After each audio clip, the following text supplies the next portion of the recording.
Guys, in just 4 short hours from when I am filming this video, and probably 3 hours from when it goes live, the vast, and I mean vast majority of players in Watcher of Realms are getting a free Legendary Lord Selector ticket. I did not misspeak. You are getting a free Legendary Lord, and you get to pick who. Fastidious.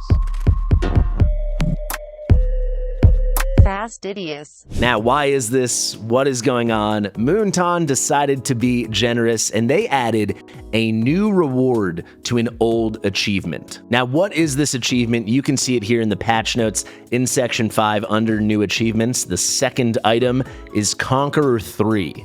This is an achievement we've had for as long as I can remember. However, it did not have a particularly good or special reward. It absolutely does now. So once you're on your account and you have cleared any point, stage 19 in Gear Aid 1, 2, and Gear Aid 3, you will unlock the Legendary Lord Hero pick. Now, what do I mean you have to have cleared them at any time? I mean, any clearance, 1-star, 2-star, 3-star, it does not matter. Once you have beaten at any point on your account, stage 19 in Gear Aid 1, 2, and 3, you are good to go. You will have this achievement unlocked. So that is a pretty key thing. You can let up to 2 mobs slip through. You can use friend assist heroes. All you have to do is make sure you have cleared these stages and you will have unlocked this crazy reward. This is a new permanent reward in the game. So while a lot of players already probably have done this, and immediately after the update, it will already be retroactively unlocked and you can claim the ticket right away. For those of you still progressing through the game, have no fear. Once you finally beat stage 19 in Gear Aid 1, 2, and 3, you also will get this ticket and get your hands on a free Legendary Lord of your choice. If you do not know, you can reach the achievements page by clicking on your avatar and going to achievements. After the update, it will appear here. Like I said, if you already have done this, retroactively, it will already be popping up. You'll have a red gift alert and you can go claim it. And this is what it's gonna look like. So you'll probably see from the thumbnail and the description of this video and all the other videos where I've talked about this, no, it is not any Legendary Lord in the game. You will have your choice between one of the 7 original Legendary Lords in Watcher of Realms. So the many new exclusive Legendary Lords only available through Ancients are not an option, but you do have your pick, one of these 7. It is the Legendary Lord Hero pick. You can see this is what it's going to look like once you have it. I have these images thanks to my friend Chris, who already has this from Forerunner server. And you can see it's either Tordor, King Hearts, Aracha, Morrigan, Twinfiend, Venoma, or Laya. And this is what the ticket itself will look like. Now, without further ado, guys, the reason almost every one of you clicked on the video, who should you pick? These are my rankings for these 7 units. We're going to take it from 7 to 1. Let's hop right in at number 7. Right before I do, I want to tell you, when you make the priority for this pick, you should always be prioritizing, in my opinion, a lord of a faction you do not have. Does that make sense? We'll explain it more when we get to the end of the list because there is one exception, and that is my number 1 spot. My number 1 ranked lord, I do think kind of bucks that advice. However, if you want to follow this list as I intend it, you should pick my highest ranked lord, which you do not own, and you do not have a lord from that faction. So keep that in mind. Let's get into it. At number 7, you may have guessed it. Of course, it is Venoma. So Venoma is a completely unusable unit as a hero.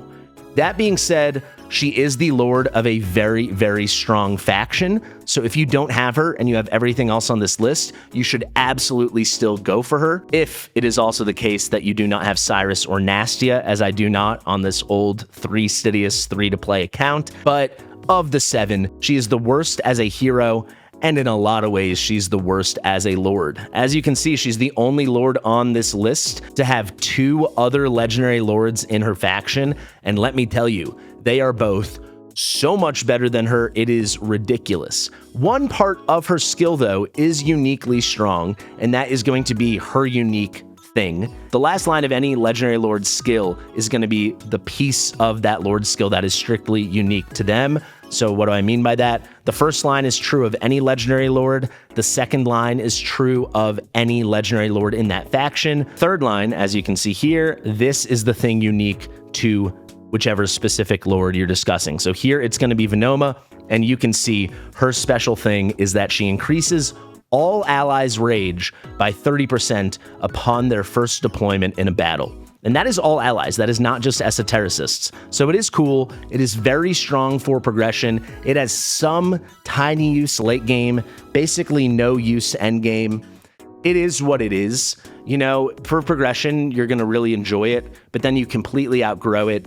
Combine that with the fact that there are 2 other legendary lords in her faction, and as an actual deployable unit in this game, as a hero you want to put on the battlefield, she is completely unusable. So unfortunately, the goddess Venoma has to fall at number 7 on our list. Now at number 6, I don't think this will surprise many people either. This is where we have slotted Twinfiend. Twinfiend shares the very sad distinction as the only legendary lord in Watcher of Realms who is strictly inferior to his counterpart in every single way. As you saw with Venoma, with her unique giving rage to everyone on first deployment regardless of faction mechanic, and as you're going to see with everyone else on this list and their unique portion of the lord skill or some unique feature of their kit, they all have at least 1 or 2 specific scenarios where they are usable and even superior to their Ancient Lord counterpart. However, Twinfiend, in literally every single way, is inferior to Soul Cadence. There's no piece of content, especially after Soul Cadence buff, where you would use Twinfiend over Soul Cadence. His kit has aged like the worst wine of all time. It's like a 2025 vintage from Iowa, something like that. I mean, his kit is terrible. I have an A5 Twinfiend. To be fair, he's my Soulstone mule from back in the day, so he's basically just holding 3 Soulstones for me until I need them.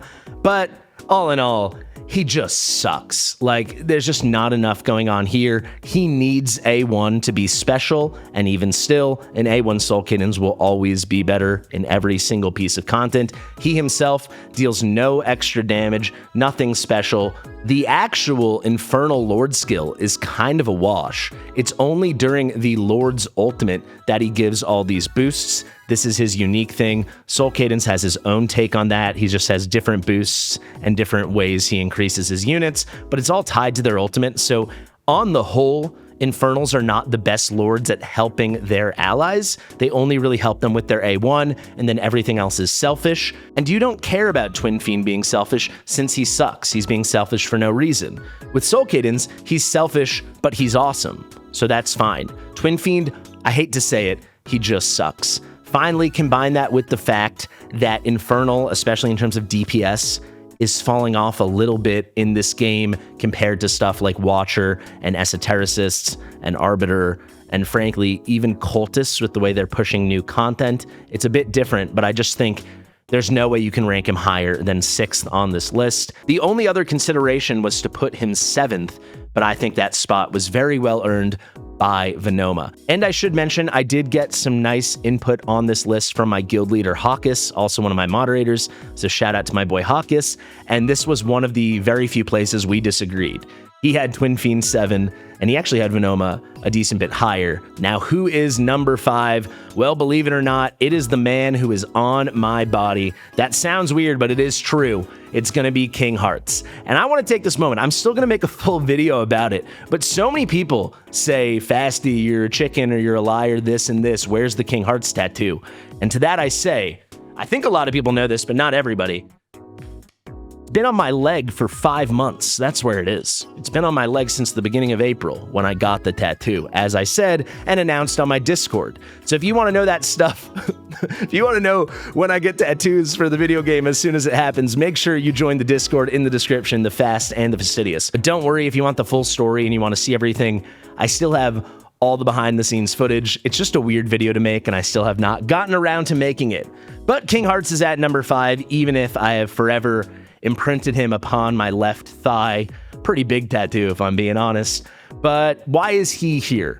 This is the start of a new tier. I think definitively Venoma and Twinfiend are the worst. And then I think you could really argue between 5, 4, and 3. I think number 2 is clearly number 2, and I think number 1 is clearly number 1. But when it comes to King Harz, he is the best lord in this faction. Even after Elder's buff, King Harz still is the best. However, for a lot of things, Isolde really does still compete with him. His kit still is kind of this weird hodgepodge where they clearly envisioned him as an attack-based DPSer on top of being a tank and a crowd control unit when they designed him, and I think they envisioned that improperly. They should have ignored DPS entirely with his kit, or at the very least made his DPS scale off of HP or maybe defense, but it doesn't. He has some weird DPS mechanics and they're all completely unusable, which leaves him as a solid but not special tank with solid but not special crowd control and a pretty good but not special lord skill. So the unique thing he does is that he's going to increase the defense of all shielded faction team members by 20%. Defense, as many players know, is an entirely underpowered stat in Watcher of Realms. Watcher of Realms is all about attack and all about HP, so this isn't that special, though it does help. And I will say his standard legendary lord skill as a northerner that he shares with Elder is really good. Periodically, he will give shields to both faction allies and non-faction allies, which is really cool, very unique. Elder does the same thing, but it is very usable. It can be really clutch. Obviously, the shields he gives to his faction teammates are better than the non-faction ones, but it's all very, very good. Combine that with the fact that, especially nowadays, as shields are getting more and more relevant, his A1 is very strong, which is kind of funny to hear me say, because every other awakening in this kit is absolute but his A1's really good. So he gives himself a really big shield on his ultimate. The shield he creates will be 110% of his HP. You can easily build a King Harz at 100k HP, later on in the game 110k, and when you reach towards the end game, probably 120k. So we're talking shields of 100,000 HP, 130,000 HP, even higher with certain builds. And then at A1, he will share that shield, scaling off of his HP with all directly adjacent allies. So this is really clutch for a lot of things. I use it all the time in Gear Raid 2. I use it in Malrix. There's a lot of nice stuff. It can be really good in GVG as you're progressing. Obviously, Northerners are not very meta now. However, the devs said they are going to drive a new Northerner meta and a new team building strategy, so keep your eye out for that. All in all, he's really solid. He just doesn't have very good base stats, and they could have designed his kit better. It is what it is. That's my boy. He's with me forever. Heartstidious for the win. He's going to come in at number 5. At number 4, now things are getting really spicy. Who do we got here? We have got Aracha. This may surprise some people. The Piercers are such a strong faction, and Aracha has a particularly strong Lord skill, so it is appealing to pick her up. I will say the Piercers have fallen off just a bit. I don't think they can compete with the top 3 for a couple reasons you're going to hear about. It was difficult to put her at 4 instead of 3. I'd say her and my number 3 person, putting one at 3 and one at 4 was the decision I waffled between the most, so I don't think you can really go wrong there. But all in all, it came down to this. What does Aracha really do for you? She extends your range, which every other Piercer Lord in the game does. Lunaria does it, Eliza does it, Yovar does it, and clearly Aracha does it. The only unique thing she does is she increases damage a Piercer ally is able to deal to a target, increasing it by 5% for every 1 tile of distance between the ally and the target. Outside of units like Lady Alex and Idril, no one benefits that immensely from this Lord skill. It's clearly a bonus, but it's not that special, and in so many ways, she falls short when compared to Yovar. Yovar is a bit underwhelming as a hero. He's still a good marksman, quite a good marksman, but he's nowhere near the best. But Aracha is kind of a disaster. She recently got a big buff, and she's still pretty unusable as a deployable hero. She's not Venoma level where you literally can't use her, but she's not good. And for that reason, I really had to do a big knock against her, and I do think her Lord skill is a bit overrated. It is really good for your first clear of 321 by supercharging your Idril, but outside of that, I don't actually think using Aracha is that much better than using an Eliza or a Lunaria, and I can say that because I did not have a legendary Piercer Lord for my first year and a half playing this game. And then I'll say, when I finally did get one, it was Yovar, and he is so much better than Aracha. It is crazy. So I had to put her at number 4. It's a great faction, so if you do not have Yovar and you do have the top 3 on my list, you should absolutely go pick her up. But for everything I stated, she's at number 4. Our rating, some people are going to disagree with, but I'm going to stand by it. This is where I'm putting Morrigan. So deciding between Morrigan and Aracha, as I mentioned, was difficult. But all in all, the Cursed Cult is on the come up, and I do believe the Piercers are kind of on a come down. That is not a knock at the superstar star Piercers we have in this game, but they clearly have been making a concerted effort to be pushing the cultists. Demi got a big buff. Zealous just got a big buff when this video is coming out, like with this patch. That gave us this Legendary Lord Selector ticket. We also got the huge Zealous buff. And we have Matrix 1, the new guild boss with the Titanic Ruins, Zerbis. He is arriving very likely in the next update. He's already live on Forerunner, and for that, cultists will dominate the magic phase. So basically, I just think cultists are becoming more and more and more relevant, and Morrigan is such a good lord for her faction. Even after Demi's buff, there's still a lot of content where you will pick Morrigan. She's clean to use. She's very good. Even the places where Demi's better than her, she's not that much better. So she basically feels like a pretty meta choice for your lord in a lot of content. It's not like other things where you're settling for the non-ancient exclusive. And on top of all of that, her kit's pretty good. She's not the best mage in the game, not even close, but she is usable, she is deployable, she has an exclusive artifact that's good, she has an exclusive piece of gear that's quite good. You can make her work. She also has pretty good awakenings, and I just thought it was hard to leave her out of the top 3. She also gets GVG play as a lord, which I do think is significant for a lot of players. So if you have my top 2 spots and you need another lord and you're missing the cultists, you should absolutely go pick up a Morrigan. Now, you should absolutely go pick up and select your copy of Morrigan. Now for the top 2, I think this was very obvious since before I started the video for a lot of people. I think a lot of players have known who both these guys are the entire time, so let's just unveil both of them at the same time. At number 2 is going to be Laya, and at number 1 is going to be Tordor. And I actually want to begin with Tordor because there's not that much to say. He's still the best non-ancient exclusive lord in the game without any real exception. Lately, as Hawkus put it when we were talking, Laya has slowly been giving him a run for his money, but still, he remains the king, and he is the only lord on this list who, in my opinion, is better than his ancient exclusive counterpart. Yes, for certain content after Rygar's buff, Rygar's better than Tordor, but on the whole, I do think Tordor is the better unit. He is a defender, he can tank, he has unyielding, a full revive essentially in his kit.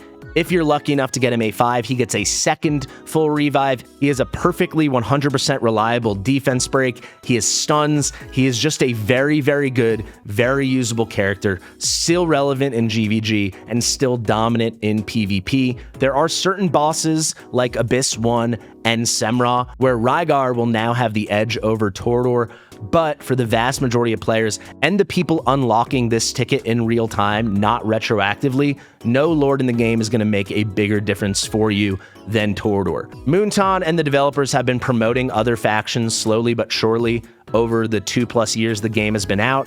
But at the end of the day, for a lot of things, it kind of is Nightmare Council of Realms. Nowadays, also a little bit Watchguard of Realms. But basically, Tordor, and this is the reason I wanted to talk about him before Laya, he's the only unit on this list who I believe is one-to-one the better choice in most content than his ancient counterpart. And he's the only unit on this list that you should select even if you already have a legendary lord from this faction. Even if you already have Rygar, if you're missing a couple of these factions, I still think for a lot of accounts, Tordor is the right choice.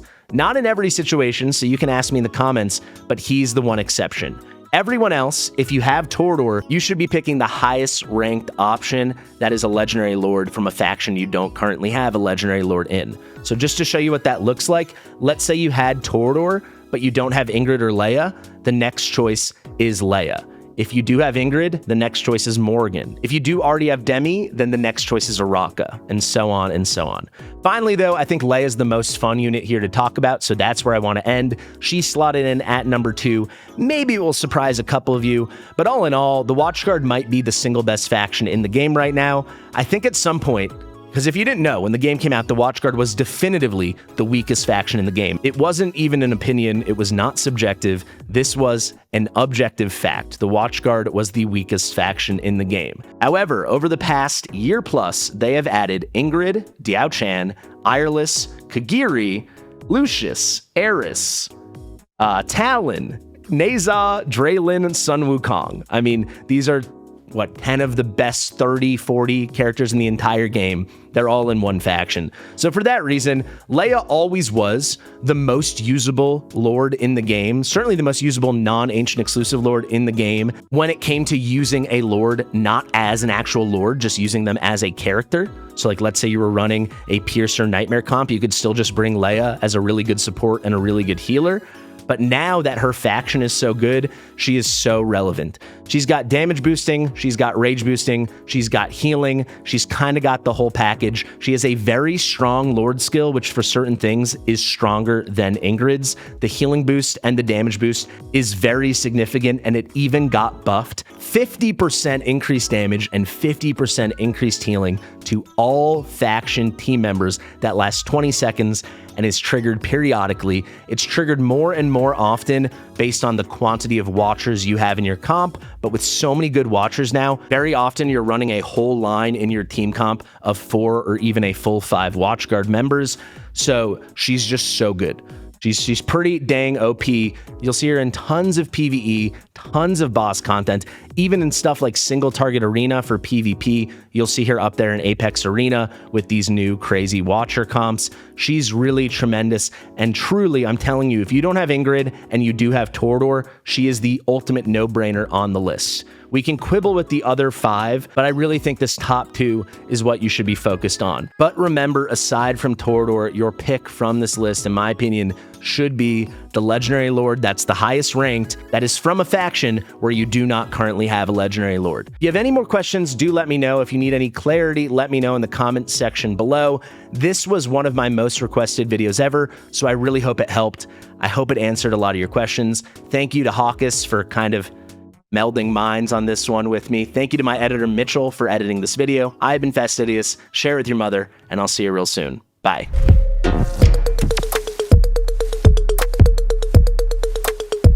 Fastidious.